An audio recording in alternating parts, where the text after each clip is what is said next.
नमस्कार बच्चों, आज आपका एक बार फिर से सक्सेस लर्निंग की यूट्यूब चैनल पर आपका स्वागत है। आज हम जो है 10वीं क्लास की सोशल साइंस सामाजिक विज्ञान जो है शुरू कर रहे हैं। और 10वीं के अंदर अगर हम बात करें तो हमारे पास 4 बुक है सामाजिक विज्ञान के अंदर, जिसमें हिस्ट्री है, ज्योग्राफी है, इकोनॉमिक्स है और एक जो आज हम कर रहे हैं सिविक्स नागरिक शास्त्र, और थोड़ा सा सरल भाषा में बताएं तो पॉलिटिकल साइंस राजनीतिक विज्ञान। तो यहाँ हम जो है राजनीति की कुछ अलग अलग देशों के एग्जाम्पल लेकर के इस अध्याय के अंदर हम पढ़ेंगे। और लोकतंत्र क्यों ज़रूरी है, लोकतंत्र की विशेषता क्या है, भारत में लोकतंत्र क्यों ज़रूरी है, तो अन्य बहुत सारे तत्वों पर हम जो है इस अध्याय के अंदर हम बात करेंगे। और सिविक्स नागरिक शास्त्र के अंदर हम बात करें तो यहाँ हमारा पहला जो अध्याय है वो है सत्ता की साझेदारी, पावर शेयरिंग। ठीक है, इस अध्याय के अंदर हमें पता लगेगा कि किसी भी देश के लिए किसी भी सामाजिक समूह समुदाय के बीच में सत्ता की साझेदारी करना इतना महत्वपूर्ण क्यों हो जाता है। ठीक है, अगर हम इसकी डेफिनेशन देखें सत्ता की साझेदारी की, तो यहाँ कहता है कि जब किसी शासन व्यवस्था में प्रत्येक सामाजिक समूह और समुदाय की भागीदारी सरकार में होती है, उसे हम क्या बोलते हैं, सत्ता की साझेदारी। अब इस शब्द को समझो, सामाजिक समूह, भाई कोई भी देश है वहाँ पर ऐसा तो नहीं हो सकता कि कोई एक ही समूह रहता हो। ठीक है, एक ही समूह रहता तो अलग बात है कि वो अपने एक ही कम्युनिटी के लोग हैं, एक जैसी परंपरा है, तो वो वहाँ पर जो है एडजस्ट हो सकते हैं राजनीतिक लिहाज से।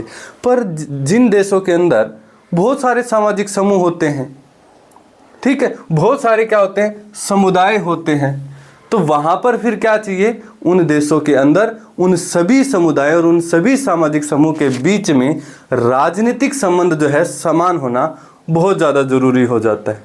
ठीक है, इस लिहाज से जहाँ सत्ता की साझेदारी होगी वहाँ पर क्या होगा कि जितने भी सामाजिक समूह उस देश के अंदर निवास कर रहे होंगे या जो भी समुदाय उस देश के अंदर निवास कर रहा होगा, उन सब के लिए क्या होगा भाई, सरकार में क्या होगी, भागीदारी होगी।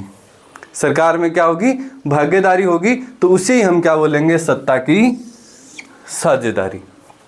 अब नीचे देखते हैं, लोकतांत्रिक व्यवस्था में सारी ताकत किसी एक अंग तक सीमित नहीं होती। जब हम लोकतंत्र की बात करते हैं, लोकतंत्र, तो यहाँ जितनी भी पावर होगी उसको हम क्या करेंगे, विभाजित करेंगे। ठीक है, विभाजित करेंगे। अब हम हमारे देश की बात करें तो हमारे देश के अंदर भी डेमोक्रेसी है, लोकतंत्र है, तो हमने क्या कर रखा है, शक्तियों का विभाजन कर रखा है। किस किस में कर रखा है, विधायिका, कार्यपालिका और न्यायपालिका के अंदर। अब ये काम क्या करते हैं, विधायिका, इसका काम है कानून का निर्माण करना। विधायिका का क्या काम है देश के अंदर, कानून का निर्माण करना। कार्यपालिका का क्या काम है, जो भी विधायिका कानून बनाती है उस कानूनों को क्या करना, लागू करना। यहाँ क्या है, विधायिका क्या काम कर रही है, कानून, लॉ मेकिंग का काम कर रही है। ठीक है, कार्यपालिका क्या काम कर रही है, जो भी विधायिका ने कानून बनाए हैं उन कानूनों को यहाँ पर क्या कर रही है, लागू कर रही है।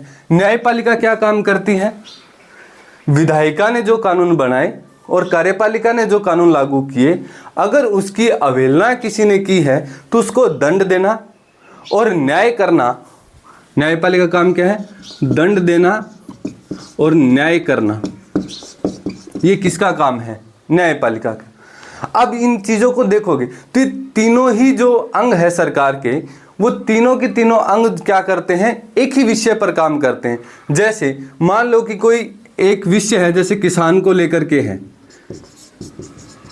किसानों से रिलेटेड कोई कानून बनाया, किसने बनाया, विधायिका ने बनाया। इसी किसानों के लिए बनाए गए कानून को लागू किसने किया, हमारी कार्यपालिका ने, एग्जीक्यूटिव ने लागू किया।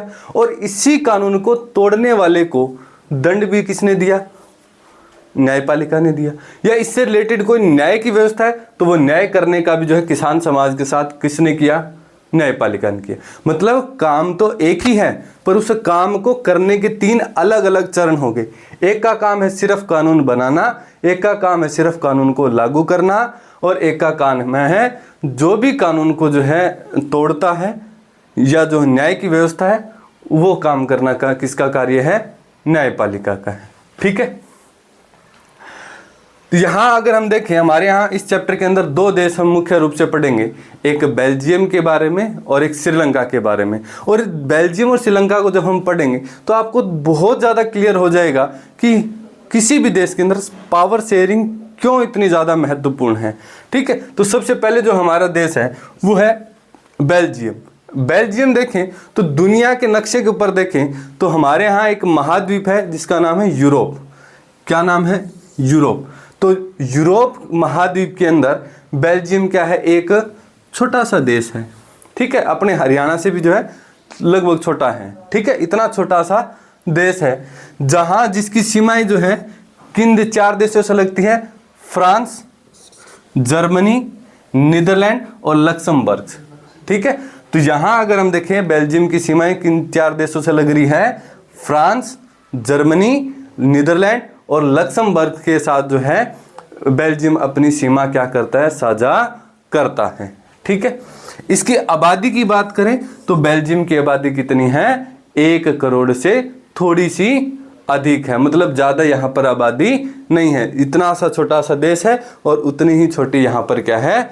आबादी है। ठीक है, बेल्जियम के अंदर हम देखें तो इस छोटे से देश की जो है समाज की जो जातीय बुनावट है वो क्या है? बहुत ज़्यादा जटिल है। हमारी जो बेल्जियम की जो मुख्य स्टोरी है वो यहाँ से शुरू हो जाती है। ठीक है, कि यहाँ जो है किस किस तरह की जो है सामाजिक बुनावट है, चाहे वो डच भाषा को लेकर के हो, फ्रेंच भाषा को लेकर के हो, जर्मन भाषा को लेकर के हो, तो वो सारी चीज़ें हम जो है यहाँ पर देखेंगे और हमें पता लगेगा कि बेल्जियम जो है एक बहुत छोटा सा देश है, उसके अंदर भी जो है 3 अलग अलग समूह हैं। ठीक है, तो यहाँ देखें तो यहाँ की जो बेल्जियम की जो जातीय बनावट है वो क्या है? बहुत ज़्यादा जटिल है। और यहाँ पर जो 59% जो लोग हैं वो क्या है? डच भाषा बोलने वाले लोग हैं। कौन से हैं? डच भाषा बोलने वाले लोग हैं जो क्या करते हैं? फ्लेमिश एरिया के अंदर निवास करते हैं। ठीक है, और 40% लोग जो है क्या है? वेलोनिया क्षेत्र के अंदर रहते हैं और फ्रेंच भाषा का क्या करते हैं? प्रयोग करते हैं। और उसमें से 1% जो लोग हैं, शेष जो 1% जो लोग हैं वो क्या करते हैं? वहाँ पर जर्मन भाषा बोलते हैं। ठीक है, अब इन तीनों ही चीज़ों के अंदर देखें भाषा समूह के अंदर तो यहाँ पर डच भाषी लोग क्या हो गए? बहुसंख्यक हो गए। क्या हो गए यहाँ पर? बहुसंख्यक। ठीक है, अब बहुसंख्यक ये है तो फ्रेंच क्या है? फिर फ्रेंच जो है अल्पसंख्यक है। ठीक है, जर्मन भी क्या है? अल्पसंख्यक है। ठीक है, मुख्य टकराव की जो स्थिति बनेगी वहां पर जो विरोधाभास होगा वो किनके बीच में होगा? फ्रेंच और डच भाषी लोगों के बीच में होगा। ठीक है, अब यहाँ अगर थोड़ा सा और देखें तो ये जो देश की जो स्थिति है ना वो थोड़ी सी उलट है, क्योंकि देश में बहुसंख्यक कौन है? डच भाषी लोग हैं 59%, और देश में अल्पसंख्यक कौन है? फ्रेंच भाषी लोग हैं 40%, और इसके बाद कौन है? जर्मन 1% के साथ। पर अगर हम इनकी राजधानी ब्रुसेल्स की बात करें तो बेल्जियम की राजधानी क्या है? ब्रुसेल्स। और उस ब्रुसेल्स की जो स्थिति है वो थोड़ी सी उलट है, क्योंकि ब्रुसेल्स के अंदर जो है 80% जो लोग हैं वो फ्रेंच भाषी लोग हैं जो धनवान हैं। ठीक है, आर्थिक रूप से जो है संसाधनों से संपन्न है। और 20% लोग कौन है? डच भाषी लोग हैं जो ज़्यादा संपन्न नहीं है। इसका मतलब जो देश में बहुसंख्यक है वो जो है देश के संसाधनों से क्या है? वहीन है। ठीक है, उनके पास ज़्यादा राजनीतिक अधिकार नहीं है। उनकी स्थिति क्या है? फ्रेंच से ज़्यादा खराब है। ठीक है, और राजधानी ब्रुसेल्स के अंदर स्थिति किसकी अच्छी है? फ्रेंच भाषी लोगों की है। ठीक है, इसलिए वहाँ पर 80% लोग कौन है? फ्रेंच, और 20% लोग कौन है? डच भाषी लोग हैं। ठीक है, इसकी जो है राजधानी क्या है? ब्रुसेल्स है। जहां पर 80% जो लोग क्या करते हैं, फ्रेंच भाषा बोलने वाले लोग रहते हैं, और 20% जो लोग हैं वो क्या करते हैं, डच भाषा बोलने वाले लोग वहां पर निवास करते हैं। अब हम देखेंगे इस स्थिति के बाद बेल्जियम की समझदारी क्या थी कि उन्होंने इस जटिल जो है जातीय बनावट के साथ अपने आप को किस तरह से संवारा, किस तरह से जो है दो समुदाय के बीच में जो टकराव था उसको किस तरह से खत्म किया, वो देखते हैं अभी। आगे देखिए बेल्जियम की समझदारी क्या रही। ठीक है, तो यहां अगर हम बात करें तो अल्पसंख्यक जो फ्रेंच भाषी लोग जो है तुलनात्मक रूप से क्या थे, जो ज्यादा समृद्ध। भी मैंने पहले आपको बताया था कि जो फ्रेंच भाषी लोग हैं पूरे बेल्जियम के अंदर सबसे ज्यादा समृद्ध, धनवान, राजनीतिक रूप से जो है ज्यादा ताकतवर जो है लोग थे। इसके चलते जो है 1950 और 1960 के दशक में जो है फ्रेंच और डच भाषा बोलने वाले लोगों के बीच में क्या शुरू हो गई, तनाव की स्थिति शुरू हो गई। ठीक है, कब 1950 और 60 के दशक में क्या हो गया, फ्रेंच और डच भाषा बोलने वाले लोगों के बीच में तनाव उत्पन्न हो गया, आपस में टकराव की स्थिति उत्पन्न हुई। तो वहां क्या हुआ कि बेल्जियम के जो लीडर थे उन्होंने क्या कहा कि क्षेत्रीय अंतरों और सांस्कृतिक विविधता से जो है बढ़ते तनाव को दूर करने के लिए 1970 और 1993 के बीच जो है बेल्जियम के संविधान में लगातार क्या किए थे, कुल 4 संशोधन करके उन सब को क्या कर दिया था, बराबर ले आए थे, ताकि किसी भी समुदाय के बीच में डच और फ्रेंच भाषी आपस में ना लड़े। ठीक है, गृह युद्ध की स्थिति ना पनपे। ठीक है, अशांति ना हो देश के अंदर। इस कारण बेल्जियम की समझदारी देख रहे हैं यहाँ पर क्या है कि यहाँ 50 और 60 के दशक में क्या फैला, तनाव फैला। ठीक है, और 1970 और 93 के बीच में लगातार 4 संशोधन करके संविधान में अपने संविधान की जो मुख्य जो बातें थी उनके अंदर ही बदलाव कर दिया। और इस बदलाव की स्थिति के बाद वहां पर क्या फैल गई, शांति फैल गई, गृह युद्ध की स्थिति टल गई, आपस में जो डच और फ्रेंच भाषाओं के बीच जो तनाव था वो समाप्त हो गया था, भाईचारा वहां पर कायम हो गया था दोबारा से। ठीक है, ये पूरे दुनिया के जो है लोकतांत्रिक व्यवस्थाओं के लिए जो है बेल्जियम सत्ता की साझेदारी के लिए अंदर जो है सबसे अच्छा और बढ़िया एग्जाम्पल है। ठीक है, यहाँ फिर हुआ क्या कि यहाँ जो पहले सरकार थी अब उन सरकारों के स्तर के अंदर ही बदलाव कर दिए। अब जो है सरकारें क्या हो गई, 3 स्तर की बना दी गई। ठीक है, केंद्रीय सरकार, राज्य सरकार जिसे हम क्षेत्रीय सरकार के नाम से, और जो है ब्रुसेल्स की गवर्नमेंट, और जो है सामुदायिक गवर्नमेंट। यहाँ पर जो है इनको अलग अलग भागों के अंदर बांट करके सरकार का निर्माण कर दिया गया। यहाँ पर अगर हम देखें वहाँ की केंद्र सरकार की बात करें तो केंद्र सरकार में डच और फ्रेंच भाषी मंत्रियों की संख्या क्या हो गई, समान। अब चाहे डच क्या थे, देश में बहुसंख्यक थे, फ्रेंच क्या थे, अल्पसंख्यक थे, ज्यादा समृद्ध कौन थे, फ्रेंच थे, ज्यादा जो समृद्ध कौन नहीं थे, ताकतवर कौन नहीं थे, तो वो डच नहीं थे। ठीक है, पर अब यहां पर क्या मिल गई, दोनों को राजनीतिक जो पावर है, ताकत है, वो क्या मिल गई, बराबर। अब दोनों क्या है, बराबर हैं। ठीक है, अब जो भी फैसले लेंगे वो किसके साथ होंगे, डच और फ्रेंच मिलकर के लेंगे, बहुमत के साथ लेंगे, और इस कारण यहां पर जो मंत्रियों की जो संख्या है वो भी क्या कर दी गई, बराबर कर दी गई। ठीक है, दूसरा, कानून तभी बन सकते हैं जब दोनों समूह के सांसदों का क्या होगा, बहुमत उनके पक्ष में होगा। तो यहां पर क्या किया गया था कि जो वहां की जो केंद्रीय जो पार्लियामेंट थी उनकी जो सीटें थी वो बराबर की गई थी। अब सरकार का निर्माण भी कब हो रहा है, जब दोनों समुदाय का क्या है, बहुमत है। और जब निर्णय ले रहे हैं तब भी क्या है, क्योंकि सीटें बराबर है तो दोनों समुदायों की जब क्या होंगे, आपस में जो है क्रॉस वोटिंग होगी, बहुमत प्राप्त होगा दोनों समुदाय की तरफ से, तभी वो क्या होगा, वहां पर बेल्जियम के अंदर कानून बनेगा, अन्यथा वहां पर कानून नहीं बन सकता। तो यहां पर क्या कहा गया कि केंद्र सरकार में डच और फ्रेंच में जो है भाषी मंत्रियों की जो है संख्या क्या होगी, समान होगी, बराबर होगी।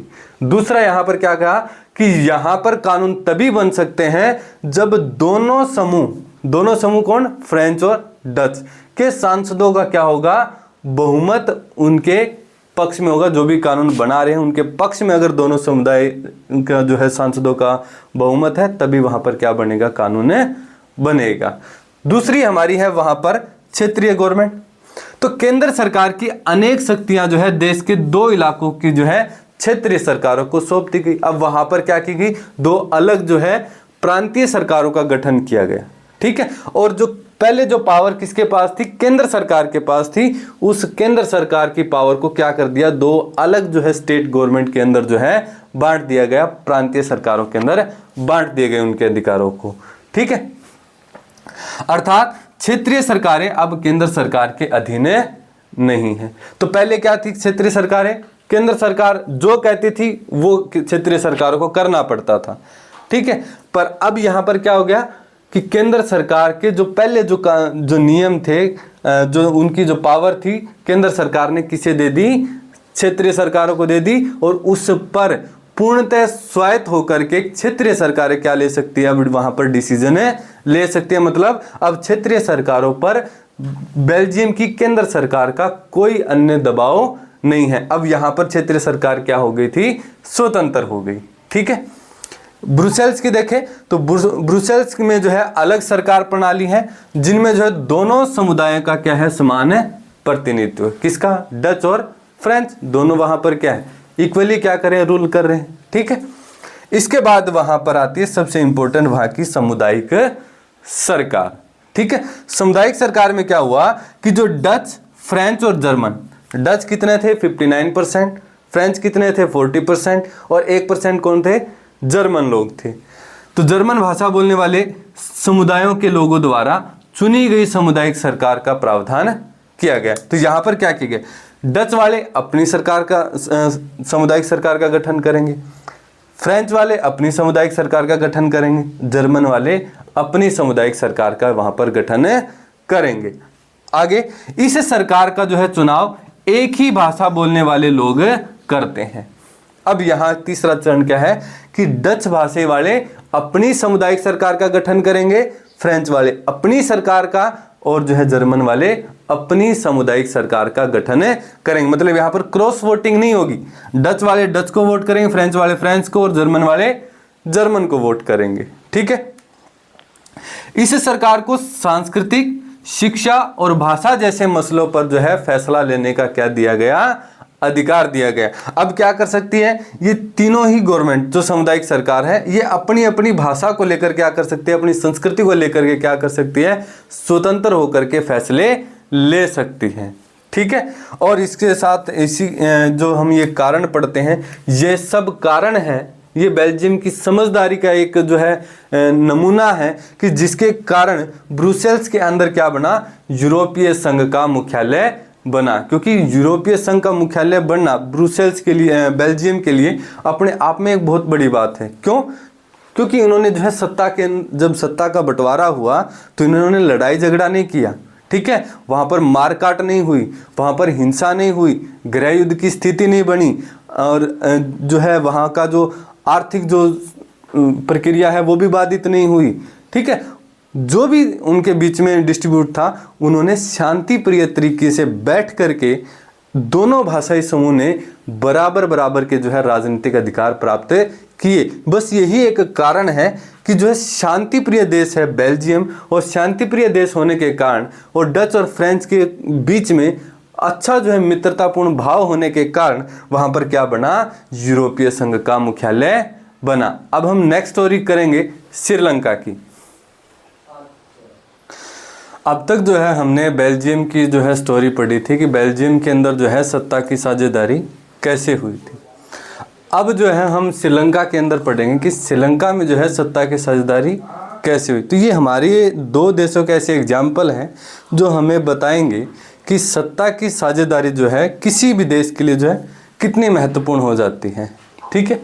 तो यहाँ हमारा जो नेक्स्ट जो कंट्री है वो है श्रीलंका, और श्रीलंका क्या है, एक महाद्वीपीय देश है। महाद्वीपीय की बात करें तो द्वीपीय जो देश है वो कौन सा होता है कि ऐसा देश जिसके चारों तरफ क्या हो, पानी हो, ठीक है। द्वीप क्या है कि ऐसा भूभाग जिसके चारों ओर क्या हो, पानी हो। तो श्रीलंका क्या एक महाद्वीपीय देश है। तो एक महाद्वीप के अंदर एक ऐसा भूखंड जिसके चारों ओर क्या है, पानी ही पानी है, उसको हम क्या बोलते हैं, महाद्वीपीय देश बोलते हैं। ठीक है, तो श्रीलंका क्या है, एक महाद्वीपीय देश है। अगर हम इसके लोकेशन के वाइज बात करें तो जैसे ये अपना भारत है और भारत के नीचे की तरफ आओगे तो इस टाइप से आपको एक देश मिलेगा। ठीक है, तो तमिलनाडु अपना ये इधर है। तो तमिलनाडु के क्या है, दक्षिण तट से जो है कुछ किलोमीटर की दूरी पर कौन स्थित है, श्रीलंका। तो यहाँ तमिलनाडु है, तमिलनाडु के नीचे की तरफ आओगे तो ये अपना क्या हो जाएगा, श्रीलंका।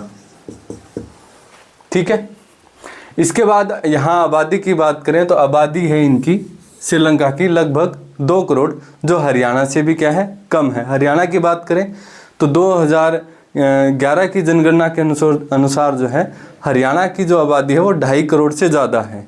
ठीक है, और यहाँ श्रीलंका की आबादी कितनी है, 2 करोड़ है, जो क्या है हरियाणा के बराबर नहीं है। हरियाणा से क्या है वर्तमान में तो अब और भी बढ़ चुकी है, तो कम ही है। यहाँ जो है कई जातीय समूह के लोग क्या करते हैं, निवास करते हैं, जिसमें जो है प्रमुख कौन है, सीनली भाषी लोग हैं। ये सीनली क्या है, एक भाषा है। ठीक है, जिसके जो है 74% जो लोग हैं वो कौन रहते हैं श्रीलंका के अंदर, सीनली भाषी लोग रहते हैं। मतलब श्रीलंका के अंदर जो बहुसंख्यक जो वर्ग है, समाज है, वो कौन हो जाएगा, सीनली समुदाय हो जाएगा। और सीनली भाषा बोलने वाले जो समूह है इनकी जनसंख्या जो है कितनी हो जाएगी, 74%। और सीनली समूह के जो है ज़्यादातर लोग बौद्ध धर्म को जो है मानते हैं। तो यहाँ पर श्रीलंका के अंदर बहुसंख्यक समुदाय की अगर हम बात करते हैं तो बहुसंख्यक वर्ग हो जाएगा हमारा सीनली भाषा बोलने वाले लोग। ठीक है, कितने प्रतिशत है, तो श्रीलंका की कुल आबादी के ये 74% हैं। ठीक है, और किस धर्म को मानते हैं, तो सीनली भाषी जो लोग हैं वो बौद्ध धर्म को मानते हैं। ठीक, अब इसके बाद जो बच गए वो कौन है, तमिल समूह है। ठीक है, जो कौन सी भाषा बोलते हैं, तमिल बोलते हैं। ठीक है, तमिल बोलने वाले समूह को हम क्या बोले हैं, तमिली समूह बोलते हैं। और इनकी आबादी की बात करें तो कितनी है, 18%। सीनली भाषी कितने हैं, 74%। और जो है तमिल भाषी लोगों की बात करें तो कितना है, 18% है। इसको भी अगर हम देखें तो इसमें जो श्रीलंकाई जो तमिल है इस 18% में, ठीक है, इसमें श्रीलंकाई जो तमिल है वो कितने हैं, 13% है। और हिंदुस्तानी जो तमिल है, जो भारतीय जो तमिल है वो कितने हैं, इसमें 6% है। तमिल की बात करें, तमिल जो है मुख्य रूप से उत्तर और उत्तरी पूर्वी प्रांतों के अंदर क्या भी रहते हैं। अगर हम थोड़ा सा श्रीलंका की बात करें इधर, जैसे कि ये अपना जो है क्या है, श्रीलंका है इस टाइप से, तो उत्तर पूर्वी वाला ये वाला जो इलाका है, ये वाला, ठीक है, इस एरिया के अंदर कौन रहते हैं, तमिल लोग रहते हैं। ठीक है, और यहीं पर जो है एक संगठन बना था लिट्टे, ठीक है, और इसी लिट्टे ने जो है तमिल भाषी लोगों का क्या किया था, नेतृत्व किया था। एक विद्रोही और आतंकवादी जो है गुट बन गया था लिट्टे। और इसी लिट्टे के कारण जो है अपने देश के भूतपूर्व प्रधानमंत्री राजीव गांधी की भी हत्या हुई थी। ठीक है, ये अलग चीज़ें हैं, इसके ऊपर भी हम जिक्र करेंगे। ठीक है, तो यहाँ हमें समझ में आ गया कि जो तमिल श्रीलंका है, श्रीलंका के अंदर तमिल किस दिशा के अंदर है, तो उत्तर पूर्वी इलाके में रहते हैं। कौन सी भाषा बोलने वाले लोग, तमिल। ठीक है, और यहाँ पर जो एक विद्रोही गुट बना था उसका नाम था लिट्टे।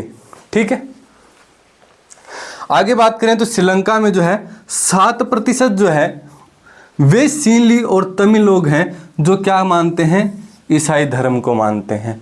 अब यहाँ धर्म कितने आ गए, यहाँ हिंदू धर्म आ गया, मुख्य रूप से बौद्ध धर्म आ गया, ठीक है, मुस्लिम धर्म आ गया और ईसाई धर्म आ गया। ठीक है, तो श्रीलंका के अंदर जो है मुख्य रूप से इन 4 धर्म को मानने वाले लोग रहते हैं। ठीक है, भाषा की बात करें तो भाषा भी हमारे यहाँ पर 2 तरह की होगी, एक सीनली, दूसरी तमिल।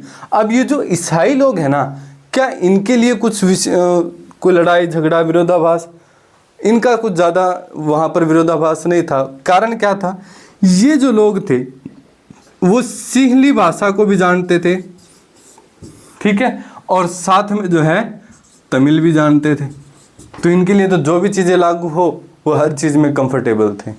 ठीक है, पर मुख्य विरोध तमिल का था और सिंहली भाषी का था। ठीक है, अब आते हैं श्रीलंका में बहुसंख्यकवाद।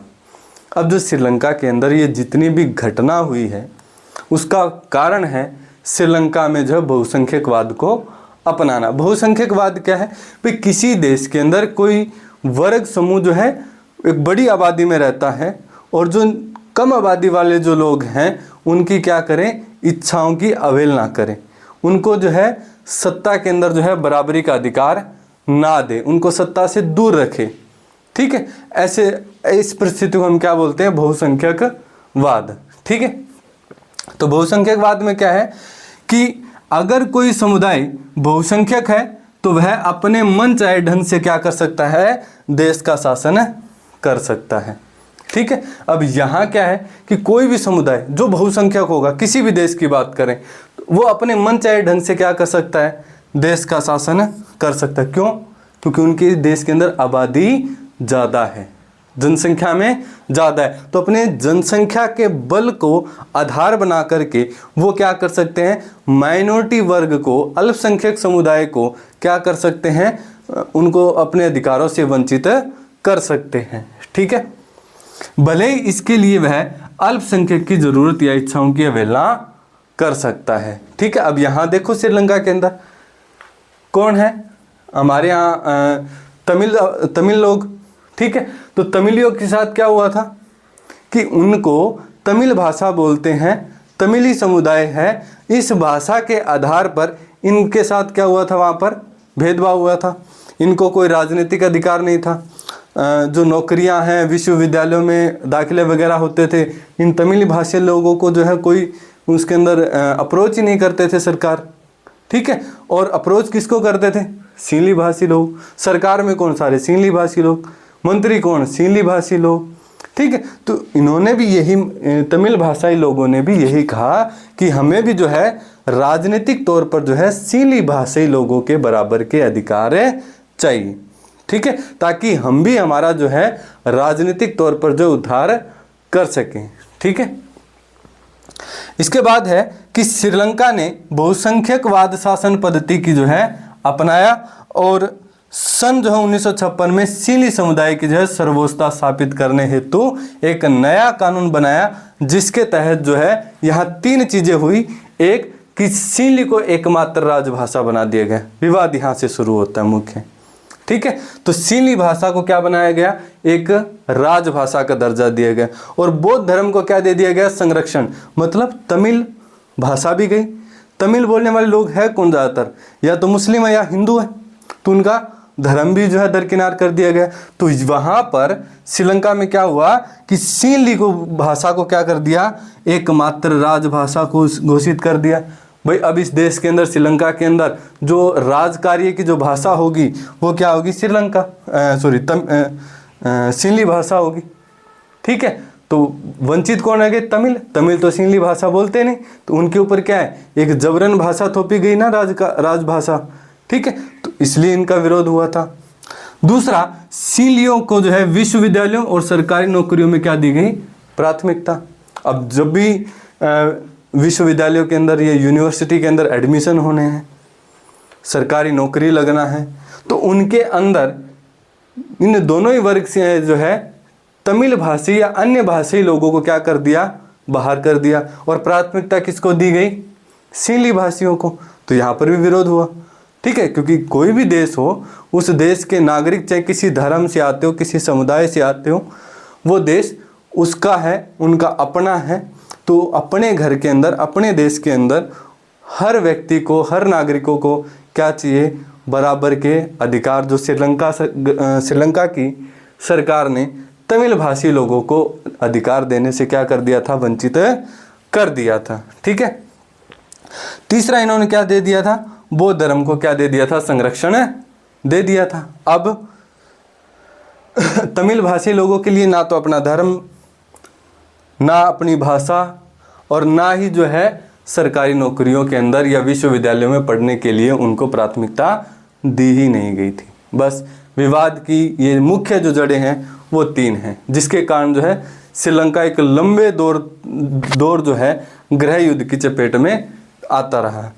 इसका परिणाम हुआ कि जो तमिल समुदाय को नज़रअंदाज किया गया, जिसके कारण तमिल और जो है सीली समुदाय के जो है संबंध जो है आपस में बिगड़ते चले गए। ठीक, तो यहाँ इन तीनों चीज़ों के घटनाक्रम के कारण तमिली और सीली जो समुदाय था उनमें आपस में क्या हो गई, गृह युद्ध जैसी स्थिति श्रीलंका के अंदर उत्पन्न कर दी। ठीक है, जिसके कारण एक लंबा दौर गृह युद्ध का चला, आपस में मारकाट हुई, अहिंसा हुई। ठीक है, और देश के अंदर जो है टूरिज्म खत्म हुआ, देश की इकोनॉमी पर बुरा प्रभाव पड़ा, देश की राजनीति पर बुरा प्रभाव पड़ा। सिर्फ किसके कारण? तमिल भाषी लोगों को सीली भाषी लोगों के बराबर के अधिकार न मिलने के कारण। ठीक है, एक के पास जनसंख्या के आधार पर बहुत सारे अधिकार हो गए, एक के पास जनसंख्या के आधार पर कोई अधिकार ही नहीं दिए गए। उनको ये तक कह दिया गया कि ये जो तमिल लोग हैं ये बाहरी लोग हैं, इस देश के नागरिक है ही नहीं, इनको तो देश छोड़ ही देना चाहिए। इनको जो है श्रीलंका की किसी भी संसाधन के ऊपर जो है अधिकार देना उचित समझा ही नहीं गया था। ठीक है, आगे देखें। 1980 के दशक में उत्तर पूर्वी श्रीलंका में जो है एक स्वतंत्र तमिल ईलम जो है सरकार, मतलब लिट्टे संगठन बना था। ये सरकार की जगह ये एक विद्रोही संगठन था जो लिट्टे ग्रुप जिसके हम बोलते हैं, और ये जो है तमिल भाषी लोगों का क्या करता था, नेतृत्व करता था। इसने वहाँ पर फिर क्या की थी, हिंसा की थी। जो भी सीनली कोई मंत्री आ गया, कोई बड़े लोग आ गए, जो भी सीनली लोग इनके जो है कब्जे में आते, उनको जो है मार काट, बंधक बनाना, इस तरह की चीज़ें वहाँ पर जो है करने लगे थे। कौन? लिट्टे ग्रुप। ठीक है, और इन दोनों समुदाय के बीच जो है बढ़ते टकराव के कारण जो है वहाँ पर क्या हो गया था, श्रीलंका के अंदर गृह युद्ध हो गया था। ठीक है, अब हमें ये समझना है, एक तो हमने देखा था बेल्जियम और एक देखा था हमने अभी देखा है श्रीलंका। ठीक है, अगर हम बेल्जियम की बात करें तो वहाँ पर भी जो है वहाँ की सामुदायिक जो बनावट है बहुत ज़्यादा जटिल थी। ठीक है, फ्रेंच और डच के बीच में भी टकराव की स्थिति उत्पन्न हो सकती थी, वहाँ पर भी गृह युद्ध हो सकता था, वहाँ पर भी जो है राजनीतिक तौर पर जो है बड़ी अटकलें आ सकती थी। ठीक है, विरोधाभास हो सकता था, बहुत सारी चीज़ें हो सकती थी, पर नहीं हुई। कारण उन्होंने अपने जो है लोगों को समझा, उनकी ज़रूरतों को समझा और उनको जो है अपने बराबर के अधिकार दिए, और शांति प्रिय तरीके से बेल्जियम के अंदर क्या हो गई, सत्ता की साझेदारी हो गई। तो शांति प्रिय तरीके से हुई तो वहाँ किसी तरह की कोई हलचल नहीं, कोई तोड़फोड़ नहीं हुई, कोई मारकाट नहीं हुई, सबका जीवन सुरक्षित रहा और सबको बराबर का अधिकार भी मिल गया। दूसरी तरफ हम कौन से देखते हैं, श्रीलंका को। तो श्रीलंका में क्या हुआ, श्रीलंका के अंदर बराबरी का अधिकार नहीं दिया गया, एक वर्ग को वंचित कर दिया गया अधिकारों से, एक के पास बहुत सारे राइट आ गए, एक सरकार में बैठा है, एक को सरकार में आने का ही जो है न्यूनता नहीं है। ठीक है, तो इन गड़बड़ियों में हम देखते हैं कि हम अगर सत्ता की साझेदारी को किसी भी देश के लिए, अगर किसी भी समुदाय को साथ लेकर के करते हैं, सत्ता की साझेदारी क्या करते हैं, बराबर हिस्सों में बांटते हैं समुदाय के अंदर, तो उस देश के अंदर अहिंसा नहीं होती, वो देश जो है आर्थिक रूप से संपन्न होता है, वहाँ पर जो है नए नए जो है विकास के मॉडल दुनिया की तरफ से देखने को मिलते हैं, वो देश प्रगति करता है, वहाँ के लोगों में सद्भावना, भाईचारा बना रहता है। ये दो देश हमें इस चैप्टर के माध्यम से ये चीज़ें दर्शाते हैं। एक श्रीलंका, आपस में लड़ाई मारकाट, ठीक है, और एक बेल्जियम, टकराव, पर शांति प्रिय तरीके से उसने क्या कर लिया था, अपनी समस्याओं का समाधान निकाल लिया था। अब हम देखेंगे जो है सत्ता की साझेदारी का जो है कैसे करते हैं या ज़रूरत क्यों है। अब जो है श्रीलंका की जो है मुख्य स्टोरी के बाद अब हमारा इसे क्वेश्चन भी बनता है, फाइनल एग्जाम के अंदर भी आपको इससे रिलेटेड क्वेश्चन देखने को मिलेगा। यहाँ है कि सत्ता की साझेदारी की आवश्यकता क्यों पड़ी। अगर हम दोनों देशों की मुख्य स्टोरी को जब हम पढ़ते हैं तब हमें महसूस हो जाता है कि जो है हमें सत्ता की साझेदारी की जो है क्यों महत्वपूर्ण।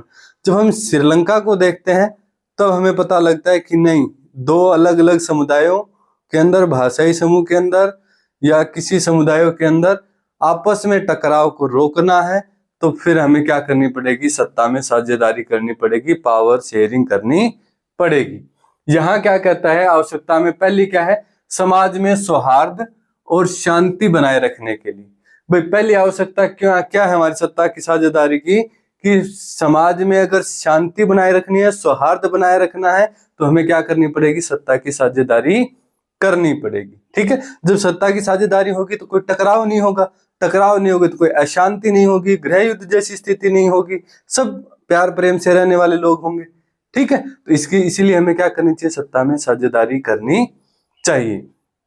सेकंड है कि विभिन्न सामाजिक समूह में टकराव को कम करने के लिए सत्ता की साझेदारी क्यों आवश्यक है। भाई श्रीलंका के बारे में देखें तो श्रीलंका में टकराव किसका था, भाई सत्ता में साझेदारी नहीं मिल रही थी तमिलों को, इसलिए तो टकराव था ना। इसलिए इस टकराव को रोकना है तो क्या करना चाहिए, सामाजिक समूह को टकराव से बचाने के लिए, रोकने के लिए सत्ता की साझेदारी करना आवश्यक है। ठीक है, तीसरा क्या कहता है कि बहुसंख्यकों के अत्याचार से बचा जा सकता है।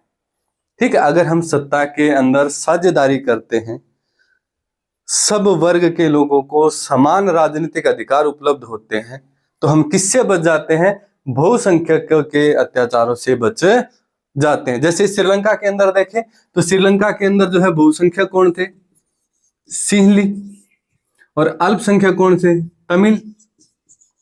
ठीक है, तो अगर हम सिंहली भाषी लोगों की बात करें तो वो क्या थे, वहां पर बहुसंख्यक वर्ग था, और इस बहुसंख्यक वर्ग ने तमिल वालों को दबाया था।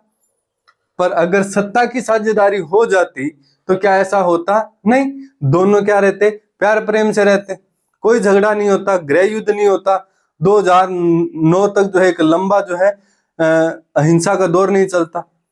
ठीक है, श्रीलंका की जो है अंतर्राष्ट्रीय छवि खराब नहीं होती।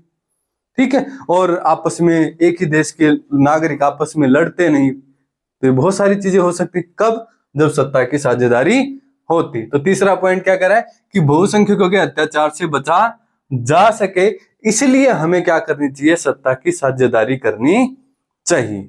ठीक है, चौथा पॉइंट है लोकतंत्र की आत्मा के सम्मान के लिए भी हमें क्या करनी चाहिए, सत्ता की साझेदारी करनी चाहिए। ठीक है, किसकी सम्मान के लिए, लोकतंत्र की आत्मा के सम्मान के लिए। अब लोकतंत्र क्या कहता है, लोकतंत्र, तो लोकतंत्र की परिभाषा ही क्या है, जनता का, जनता के लिए, जनता द्वारा शासन। ठीक है, अब हर चीज जनता है तो वहां कोई समाज तो नहीं है, ऐसे समुदायों की तो बात नहीं कर सकते कि एक समुदाय को विशेष अधिकार दे दे, दूसरे को इग्नोर कर दे, लोकतंत्र में ये तो हो नहीं सकता। ठीक है, तो इसीलिए हमें क्या करना पड़ेगा, यहाँ पर लोकतंत्र की आत्मा का सम्मान करने के लिए हमें सत्ता के अंदर साझेदारी करनी पड़ेगी। ठीक है, तो यहां लोकतंत्र की डेफिनेशन क्या कह रही है कि शासन किसका होगा, जनता का ही शासन होगा, जनता के लिए ही होगा, और जनता के द्वारा ही शासन होगा। और तो इसी परिस्थिति के अंदर हम क्या कर सकते हैं, जो है लोकतंत्र का सम्मान कर सकते हैं। पर अगर हम श्रीलंका वाली स्टोरी की बात करें तो क्या सिंहली वर्ग ने तमिल वर्ग के लोगों की क्या की थी, सम्मान किया था, नहीं किया था। क्या लोकतंत्र था, वास्तविक तौर पर हम नहीं कह सकते कि लोकतंत्र था। क्यों, क्योंकि लोकतंत्र बात करता है सबके लिए, अपने देश के प्रत्येक नागरिक के लिए, गरीब से गरीब, अमीर से अमीर, युवा, वृद्ध, महिला, पुरुष, हर वर्ग के लिए बात करता है। परंतु यहाँ तो क्या था, भेदभाव, और भेदभाव के लिए लोकतंत्र में कोई जगह नहीं है। ठीक है, इसलिए कहा है कि लोकतंत्र की आत्मा का सम्मान करने के लिए हमें किसकी आवश्यकता पड़ती है, सत्ता के साझेदारी की आवश्यकता पड़ती है। एक ये जो डेफिनेशन है वैध सरकार की, ये आपको 1 नंबर में जो है फाइनल एग्जाम में देखने को मिल सकती है। तो वैध सरकार क्या है, वही है जिसमें सभी समूह के प्रतिनिधि शासन करते हैं। वैध सरकार क्या है, सभी समूह जो है, सभी समूह के प्रतिनिधि। अब अगर हम भारत के संदर्भ में इसको देखें, भारत के संदर्भ में, ठीक है, तो वैध सरकार है या नहीं है भारत की, बिल्कुल है। कारण क्या है उसका, क्योंकि यहाँ सभी समूह, यहाँ हिंदू, मुस्लिम, सिख, ईसाई, जैन, बौद्ध, यहूदी, सभी धर्म के लोग आते हैं। फिर सभी जाति वर्ग के लोग आते हैं। फिर एरिया वाइज बात करें तो हर एरिया के लोग इसके अंदर शामिल है, हर भाषा वर्ग इसके अंदर शामिल है, ठीक है, गोरे चिट्टे, ठीक है, बोने ऊंचे, हर वर्ग के लोग जो है इसके अंदर शामिल है। और सब ने मिलकर के जो है भारत की सरकार को क्या भी बनाया है, ठीक है, मान्यता दी है। उसे हम क्या बोलते हैं, वैध सरकार बोलते हैं। इसलिए कहा गया है कि जिसमें क्या हो, सभी समूह के प्रतिनिधि हो। हमारी संसद में देखो, हमारी संसद में है दलित भी बैठता है, ठीक है, हमारे जो है संसद के अंदर शेड्यूल ट्राइबल्स भी बैठते हैं, जनजाति लोग भी बैठते हैं, अमीर भी बैठता है, गरीब भी बैठता है, ठीक है, जनरल कैटेगरी के लोग भी वहां पर बैठते हैं, हर धर्म का व्यक्ति वहां पर बैठता है, हर भाषा का व्यक्ति वहां पर बैठता है, हर राज्य का व्यक्ति वहां पर बैठता है। तो इसका मतलब हमारी सरकार क्या है, वैध सरकार है। क्यों है, क्योंकि सभी समूह के जो है प्रतिनिधि वहां पर क्या करते हैं, अपना शासन करते हैं मिलजुल करके, ठीक है, उसे हम क्या बोलते हैं, वैध सरकार बोलते हैं। अब अगला है कि सत्ता की साझेदारी के जो है दो तर्क बताने हैं, कि सत्ता की साझेदारी के हमें क्या, दो तर्क। तो हमारे दो तर्क में पहला क्या है, युक्तिपरक, और दूसरा है नैतिक तर्क। तो युक्तिपरक जो है, युक्तिपरक तर्क क्या कहता है कि साझेदारी का तर्क जो लाभकारी परिणामों पर क्या देता है, जोर देता है। युक्तिपरक तर्क क्या करेगा, लाभकारी परिणामों पर क्या देगा, जोर देगा। और जैसे कि समाज में क्या करना, टकराव, बहुसंख्यक के जो है आतंक को क्या करना, रोकना।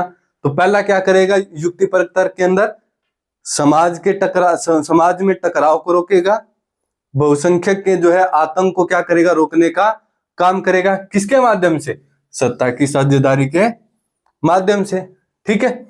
दूसरा नैतिक तर्क क्या कहता है इसका, कि सत्ता के बंटवारे के महत्व को क्या करता है, बताता है। यहां पर क्या है, सत्ता की जो साझेदारी है उसको क्या कर दो, विभाजित कर दो, बांट दो अलग अलग एरिया के अंदर, ठीक है। जैसे सरकार के 3 अंग बना दिए भाई, जो है विधायिका है, कार्यपालिका है, न्यायपालिका है, ठीक है। फिर इसके बाद जो है सरकारों को फिर और अलग तरीके से बांट दिया, केंद्र सरकार, राज्य सरकार, सामुदायिक सरकार, या जो है लोकल गवर्नमेंट जिसको हम जो स्थानीय सरकार बोलते हैं, ठीक है, इस तरह से बांट दिया। तो ये क्या करता है, नैतिक तर्क क्या करता है कि सत्ता के बंटवारे को महत्व देता है, कि सत्ता को क्या कर दो, विभाजित कर दो, विकेंद्रीकृत कर दो, ठीक है। जैसे कि लोकतंत्र की आत्मा का सम्मान रखना, ठीक है। तो लोकतंत्र में क्या है, सत्ता एक व्यक्ति के हाथ में नहीं होती, ठीक है, सत्ता को क्या किया जाता है, अलग अलग वर्ग के अंदर बांटा जाता है, ठीक है। अगला जो है हमारा वो है कि सत्ता की साझेदारी के जो है रूप क्या है। ये भी आपका एक अलग से क्वेश्चन है। और सत्ता की साझेदारी के रूप कौन कौन से हैं? तो पहला, आधुनिक लोकतंत्र व्यवस्था में सत्ता की साझेदारी के जो है अनेक रूप है। उसमें से पहला है हमारा क्षैतिज वितरण, जिसमें हम क्या करेंगे, शासन के विभिन्न अंग कौन से हैं, विधायिका, कार्यपालिका और न्यायपालिका के बीच क्या होगा, सत्ता का बंटवारा रहता है, ठीक है। मैंने पहले आपको बताया था कि विधायिका का काम है कानून बनाना, कार्यपालिका का काम है विधायिका द्वारा बनाए गए कानूनों को लागू करना, और न्यायपालिका का क्या काम है, जो भी कानून हमारी विधायिका ने बनाया है और जो कानून हमारी कार्यपालिका ने एग्जीक्यूट किया है, अगर उसको कोई तोड़ता है तो उसे दंड देना या न्याय देने का काम करना किसका काम है, हमारी जुडिशरी का काम है, न्यायपालिका का काम है, ठीक है। इस शासन व्यवस्था में हर अंग एक दूसरे पर अंकुश रखता है। अब इसमें देखिए भाई, हमने जो है किसान वाला किया था भाई, हमारी गवर्नमेंट ने, हमारी विधायिका ने किसानों से रिलेटेड जो है एक कानून बनाया, ठीक है। वो कानून बनाया किसने, विधायिका ने, लागू किसने किया, कार्यपालिका ने, और उसको तोड़ने वाले को जो है या किसानों को न्याय देने की बात किसने की, न्यायपालिका ने। तो यहां पर एक दूसरे पर क्या अंकुश है, विधायिका का कार्य कार्यपालिका नहीं करेगी और कार्यपालिका का कार्य न्यायपालिका नहीं करेगी, न्यायपालिका का कार्य विधायिका और कार्यपालिका नहीं करेगी, ठीक है। तो इसका मतलब इनके जो कार्य है जो है बटे हुए हैं। विधायिका का काम क्या है, सिर्फ कानून बनाना, लागू करने का काम किसका है? सिर्फ कार्यपालिका का। और न्याय और दंड का प्रावधान किसके पास है? हमारी न्यायपालिका के पास। तो इन तीनों ही अंगों को क्या किया गया है? अलग अलग किया गया है। और ये तीनों ही एक दूसरे पर क्या लगाते हैं? अंकुश लगाते हैं। ठीक है भाई, जैसे कानून बना दिया तो विधायिका के पास तो कानून बनाने की पावर बहुत बड़ी होगी। क्या कुछ भी कानून बना देगी? नहीं बना सकती। ठीक है, अगर विधायिका ने संविधान के दायरे से बाहर जाकर के अगर कानून बनाया है तो हमारी न्यायपालिका उसको क्या कर देगी? कानून को ही डिस्क्लोज कर देगी, रद्द कर देगी, उसको खारिज कर देगी एक सिरे से। क्यों? क्योंकि संविधान का संरक्षण करना किसका काम है? न्यायपालिका का। ठीक है, तो न्यायपालिका का काम ये भी हो गया कि विधायिका जो कानून बना रही है ये चेक करना कि वो कानून संविधान के दायरे में है या नहीं। ये काम कौन देखती है? न्यायपालिका। तो न्यायपालिका अंकुश लगा दिया ना विधायिका के ऊपर। भाई विधायिका कानून तो बना सकती है किसी भी विषय पर, ठीक है, पर वो विषय क्या होना चाहिए? संविधान के दायरे में होना चाहिए। संविधान से बाहर जाएगा तो न्यायपालिका उसको क्या कर देगी? खारिज कर देगी। अब आ जाओ कार्यपालिका पर। क्या कार्यपालिका कुछ भी एग्जीक्यूट कर सकती है? नहीं। ठीक है, जो संविधान के अनुसार है और जो विधायिका ने उनको जो है कानून व्यवस्था बना करके दी है, बस वो उसी के ऊपर चलती है। उससे बाहर जाकर के काम करने का अधिकार इनके पास है नहीं है। इसलिए कहा गया है कि विधायिका, कार्यपालिका और न्यायपालिका के बीच जो है सत्ता का बंटवारा है। और इस शासन व्यवस्था में हर अंग एक दूसरे पर क्या रखता है? अंकुश रखता है। इससे सत्ता का क्या बना रहता है? संतुलन बना रहता है। अब संतुलन क्यों? भाई हम ये नहीं कह सकते कि विधायिका कुछ भी कर सकती है, हम ये नहीं कह सकते कि न्यायपालिका कुछ कर सकती है, हम ये भी नहीं कह सकते कि कार्यपालिका कुछ कर सकती है। नहीं, तीनों की तीनों क्या करेंगे? संविधान के दायरे में रह करके ही कार्य करेंगे। इसका मतलब क्या हो गया? सत्ता के अंदर क्या बन गया? संतुलन बन गया। भाई अनैतिक चीजें जो है देश के अंदर नहीं होगी।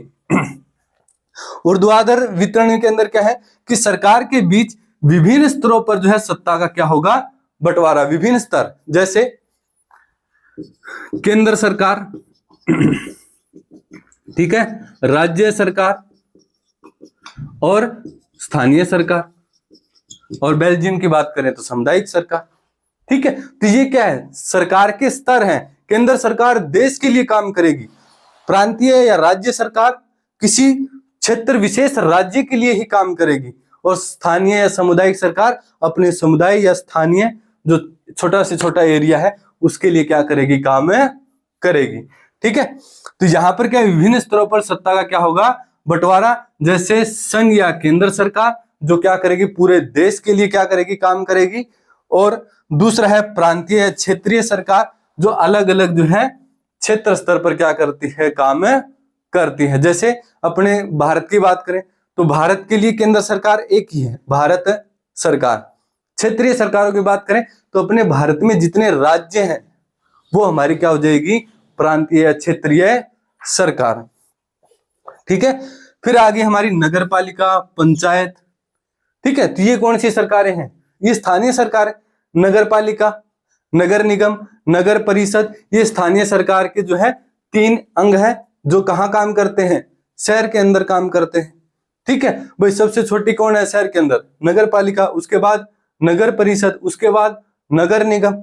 ठीक है, तो बड़े शहरों में क्या होगी? नगर निगम। ठीक है, जो ना ज्यादा बड़े हैं और ना ज्यादा छोटे शहर हैं वहां पर क्या होगी? नगर परिषद। और जो सबसे छोटे शहर है वहां पर क्या होगी? नगर पालिका। फिर हम पंचायत की बात करते हैं तो स्थानीय सरकार के अंदर फिर इसको 3 स्तर पर बांटते हैं।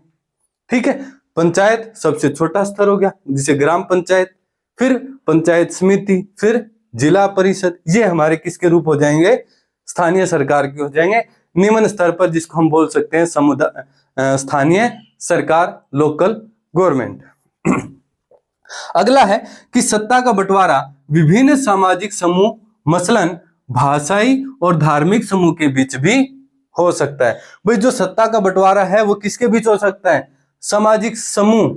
ठीक है भाई, कोई जातीय समूह है, कोई भाषाई समूह है, कोई सांस्कृतिक समूह है, उनके बीच भी क्या हो सकती है? सत्ता की साझेदारी हो सकती है। ठीक है, उदाहरण के लिए अगर हम बेल्जियम की बात करें तो बेल्जियम में क्या है? सामुदायिक सरकार है। तो यहां जो सरकार है वो किसके आधार पर है? भाषा के आधार पर है। ठीक है भाई, हमने पढ़ा था ना कि सामुदायिक सरकार बेल्जियम के अंदर किस आधार पर बनी, भाई डच वाले डच को वोट करेंगे, जो फ्रेंच है वो फ्रेंच को वोट करेंगे, जर्मन है वो जर्मन को वोट करेंगे। ठीक है, और सत्ता के बंटवारे का एक रूप हम विभिन्न प्रकार के दबाव समूह और आंदोलनों के द्वारा जो है शासन को प्रभावित और नियंत्रित करने के लिए जो है तरीके से भी लक्ष्य कर सकते हैं। अगर हम सत्ता की साझेदारी के बंटवारे की बात करें तो यहां जो है हमारा एक लक्ष्य क्या हो सकता है, दबाव समूह के रूप में। भाई सरकार हमारी नहीं सुन रही है, ठीक है, तो हमारा एक दबाव समूह हो गया ना, एक चाहे जाति हो, सांस्कृतिक हो, भाषाई आधार, तो हम एक दबाव समूह के तौर पर हम जो है क्या करेंगे, देश में काम कर सकते हैं, सरकार पर प्रेशर बना सकते हैं अपनी बात मनाने के लिए। ठीक है, आंदोलन करने के लिए हम इसका सहारा ले सकते हैं। ठीक है, और शासन को प्रभावित कर सकते हैं, उसको नियंत्रित कर सकते हैं। अगर सरकार जो है अनियंत्रित हो रही है, ठीक है, जो है तानाशाह बन रही है, उसको नियंत्रित करने के लिए हम जो है सत्ता के साझेदारी का जो है प्रयोग करके सरकार को नियंत्रित कर सकते हैं। ठीक है, आज की जो है क्लास के अंदर बस इतना ही। आज जो हमारा सत्ता की साझेदारी का जो चैप्टर नंबर 1 है वो पूरा हो गया, और कल जो है हम कोशिश करेंगे चैप्टर नंबर 2 को जो है पूरा जो है 1 शॉट के अंदर पूरा करने के लिए। आज की वीडियो के अंदर बस इतना ही, फिर मिलेंगे हम एक नई वीडियो के साथ, तब तक के लिए जय हिंद।